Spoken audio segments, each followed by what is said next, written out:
Hi there, Frank Backer here, and welcome to the Daily Peacemaker. Um, I don't know if reminiscing is the right word, but I've been reflecting, maybe that's a better word, on these podcasts. And when I first started to do them, 4.5, well, maybe over 4.5 years ago, I think it was March of 2021. But anyway, like I'm thinking, what was going on that I started doing these? And I can't really remember. I know I talked to the guy that does all the stuff here, and some other people that I knew about uh, doing them. What I do remember is that there were uh, two sort of, I guess you'd call them basic ideas that um, underlie, underlie, underlying, got me thinking about doing this. One is my belief that lasting change has to come from the bottom up.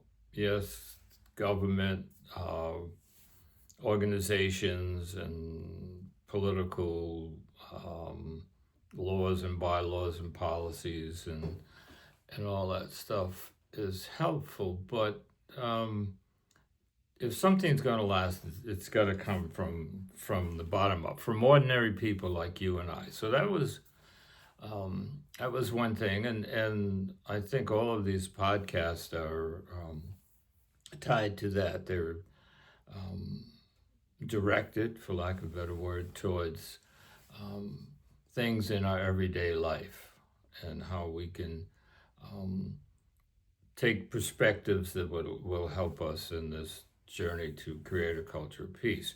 And that is the other thing, this whole notion. The other thing was um, we need to create a culture of peace. I have um,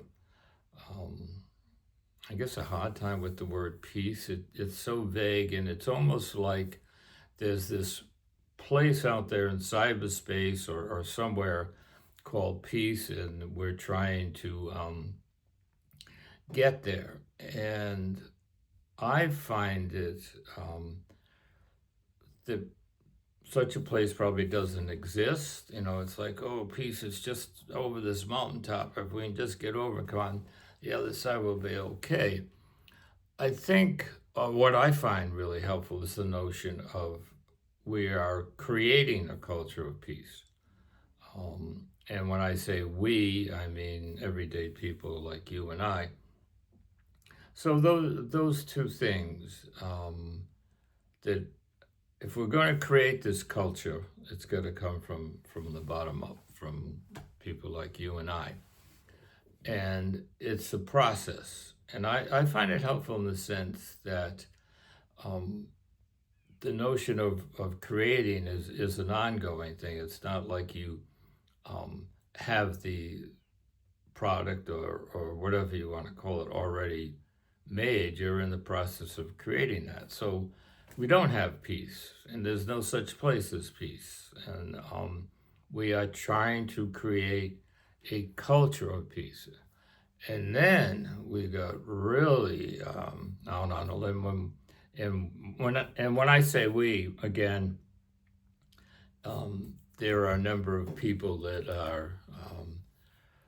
I do these podcasts with, in the sense of talking about them and getting ideas from them. And then there's also Jason, the webmaster, that has a lot of input. So when we were talking about this idea of creating a culture of peace, um, we we tried to make it a little more concrete in terms of defining it. And if you go to the website, dailypeacemaker.com, you can see all this stuff. But it's a culture in which the inherent worth and dignity of every creature is honored and respected, which is a pretty powerful notion when you think about it.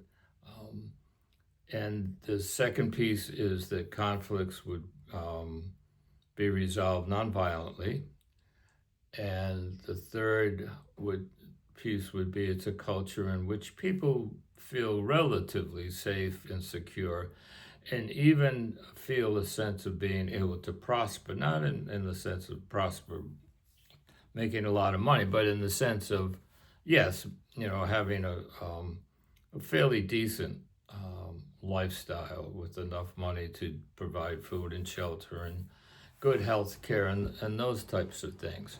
And so what I find, when I look at what we're doing as creating something, it I find I don't get as discouraged. If I think about the whole piece out there somewhere, it's like, oh man, we're never going to get there. There's too much going on.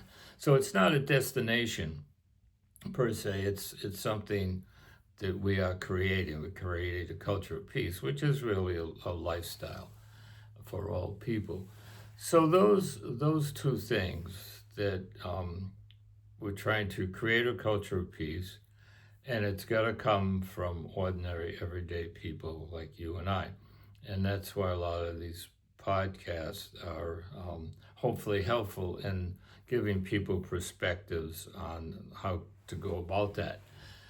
And probably a third piece or a foundational piece is that this notion of nonviolence, and that in my opinion, the only way to create this culture, the overlying piece of all of it is learning to live nonviolently.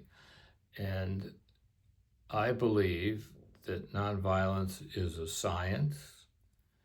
It's a skill. It's a science in the sense that there's a body of knowledge about what nonviolence really is. It's a skill in the sense that you have to practice it to get good at. And it's also an art in the sense that oftentimes to live nonviolently takes some creative actions on your part. So one of the things we did sort of in the very beginning, maybe the fifth or sixth episodes, we took what's called the Kingian steps and principles and try to break those down in a way that people could use them in their everyday life. When King did his steps and principles, they were tied more so to movements, to resistance movements, or not even, well, resistance, but also aimed at creating cultural change. And but they were tied to group movements. So what we did, as I said, we try to take those and break them down or present them in a way that would be more useful for people in their everyday living. So when I looked at some of the ones we did based on those steps and principles, I found maybe they were a little like long in the tooth. They were like 30, 35 minutes. I mean, who wants to listen to a podcast for that long? So one of the things that I think we'll be doing here is taking those steps and principles and explaining them in a more, hopefully, in a more concrete, concise, tighter way, and probably do one each episode. And there are many. Well, I guess maybe there are many different. I don't know, theories or schools, I guess, on nonviolence and what it is and how to incorporate it in your life. We, the people I talked to, and I felt that the Kingian steps and principles were probably the best from our perspective. There's a place called the Metta, METTA Center. Or you can Google them. They're out in California. They have a lot of really good stuff, a lot of free videos, excuse me, and classes and on nonviolence and living nonviolently, and it's just it's really quite good actually. Not as good as these podcasts, but it's no, it's good. So I think that's the direction we're gonna be going in. If you get a chance, look up the Kingian, Google the Kingian steps and principles. The Kingian is Kingian. It's just a word that I don't think you'll find it, in the dictionary or anything. Or you can just go Martin Luther King Jr. and his steps and principles and just take a look at them.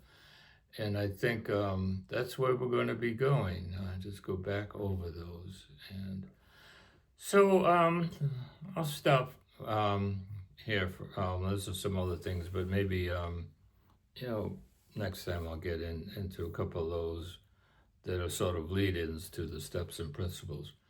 So thanks for listening. Always good to be with you. And let us walk in harmony and do what we can to create a culture of peace.